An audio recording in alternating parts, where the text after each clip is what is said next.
working in nonprofit, it's centered around advocating for women in the community. I definitely get a lot of pushback from people because I'm advocating for women wanting more. And, you know, being a Black woman in the Bible Belt, talking about how flawed patriarchy is and how we've been getting the shorter end of the stick. Oh, they're gonna want you to be quiet. And it's more of, I feel like respectability politics are thrown at Black women more than anyone else, you know. I've definitely experienced misogyny in a lot of ways, and as a Black woman, sometimes it's either we're too aggressive or it's the over sexualized trope. Are messing with the wrong one, and then you want to apologize? That's not gonna work. It ain't gonna work. It ain't gonna work. Hell wrong with you? You not gonna talk to me like that. I spent my hard-earned money. I actually own who I am. I realize that in this role, to be such a young legislator, I'm not submissive. I am very aggressive. I'm a hunter. I go out and get what I want. I don't ask for permission for nobody. I literally don't care what you think I have on.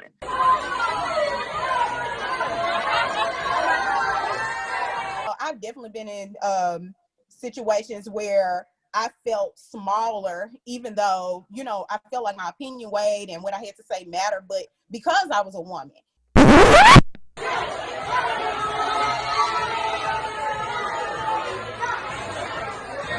We have little girls watching us, and you know, I'm just enjoying the independence and the freeness and the carefree Black girlness that we're doing.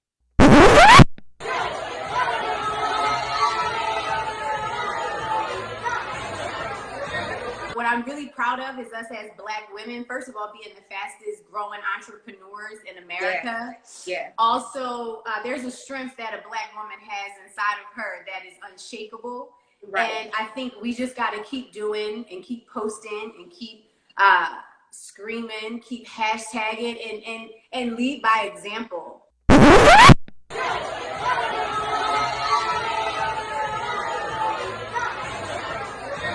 But I don't know why, just because he feels that he's graduating as a lawyer, that makes him the cat's meow. I mean, because we have African-American women that are in the top 10 of everything right now. They're becoming lawyers, doctors, business women. I mean, sisters got it going on, especially these young girls. These young girls, they mom and them made sure that money that they spent on their education wasn't wasted.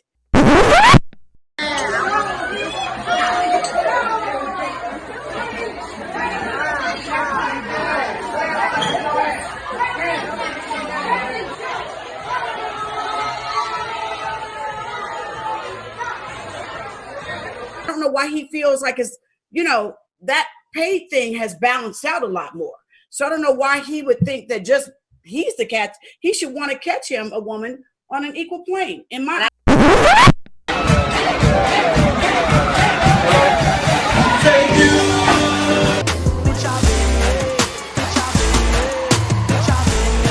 Okay, so you heard what they had to say about the respect and about how they treat it in the world. But you know, a lot of these Black women out here, they seem to forget that for every action there's a reaction. Let's talk about it. It's that guy, Big Soji, Not Useless Podcast, reporting for duty. Like, comment, subscribe, share, hit the bell for notification. Let's get them subs up, baby. We trying to make it to 1,000 by the end of August. Let's do it. But we got to talk about this, man. A lot of these women that's out here today, they get out here and they do the most in public places. They show out, they show off, and then they want respect. Once again, here's another video of another group of Black women twerking in a restaurant. One thing to get them going, as we know, is that Too Short blow the whistle, and also that Juvenile back that thing up. That's the only thing they gotta come on, and they lose they noodles. They can't help it. They get out here and then they embarrass themselves. See, you can't have a certain selected group of black women who do this type of stuff, and then you want, as a black woman who maybe be a professional, who may be out here, who's highly educated or whatever, and then you see that there's women out here doing this type of stuff and you don't call them on that, you turn up with them. Come on now, you don't get no respect. How can you get respect when this is how your group acts? Come on now. When they say African American women are some of the most educated women in the world, they have the most degrees, they're in college. 9 times out of 10, them women that was twerking in that restaurant have degrees. They have college. They have education behind them. They're professional women, but they do stuff like that. So you can't on one hand say that all African American women are doing good all together collectively, and then you show a group of African American women out here doing ratchet stuff, and you saying most of y'all are educated, most of y'all doing well, so we have to assume that those women are in your group as well. But y'all don't want to hear it like that. Another thing, just like even on the same Zoom call that I played in the beginning, the contradictions, it's one thing or the other. It's the stereotype that we're hypersexualized, but then you'll twerk off in a restaurant when people's kids and everybody there to see you. People's kids there eating chicken nuggets and chicken fingers, and you right there making it clap.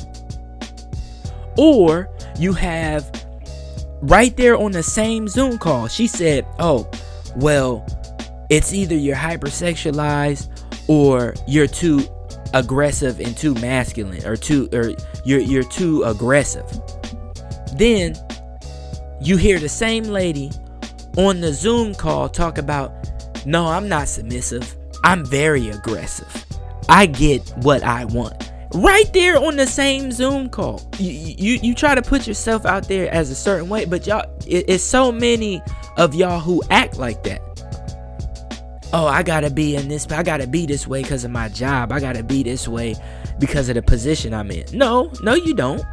You don't have to be that way. You choose. That's your default, is to go from 0 to 100 and to be violent and to be aggressive. This is your default. And men are seeing this now, and men are talking about it, and it's out there. Everybody can see it. For a good example, when those women were twerking in that restaurant, that's a new video, by the way. That's not the old video. That's a new one. There were other people in there, other races of women that were in there who were watching that. Now, the first Zoom call, you heard the woman say the respectability politics is played more with black women. Well, you don't see groups of Asian women, white women twerking in a restaurant. Latino women, you don't see them. There's not like a mariachi song that come on, some bachata music that come on, and they get up and start twerking. You don't see stuff like that. A lot of times, black women, you got to understand that you're responsible for a lot of your image that's out here. You are responsible for that. You're adults, you're very educated, right? So you should understand that this type of stuff is like a demerit to y'all's image. This is what y'all do. And we know that ain't nothing new. We like, white America just really got on twerking since Miley Cyrus. That's when white America understood what twerking was. But remember, Juvenile said in the 99 in the 2000, black women have been twerking for a long time. Y'all have been doing this outside in public for a long time. Okay, just like the image of black men, when we sit out here and you could say, oh, gangbangers, drug dealers. There's certain things that black men have done that would make people say that about us. The hypersexualized stereotype, the aggressive stereotype of black women is because of certain things y'all have done. This is what it is. You could have a woman who's a lawyer, but when she hear that Juvenile come on, she back on her thought box. She can't help it. But then y'all ask for a bunch of respect and protection and all of this stuff. But this is how you act out in public. It's embarrassing. It's an embarrassment. Guys are looking at you like, man, this is embarrassing. I can't believe this. Well, believe it. And it's an unfortunate thing, but it's reality. And a lot of black women, man, you are to blame for your image. Don't put that on no rappers and all of that. Nah, no. You got a brain, right? You super educated and super smart. If you got a brain, use that brain and do the right thing and do what you deem would be respectable. And if you feel that's respectable by you twerking and you doing all this, you being aggressive out in the street and all of that, then you get what you get.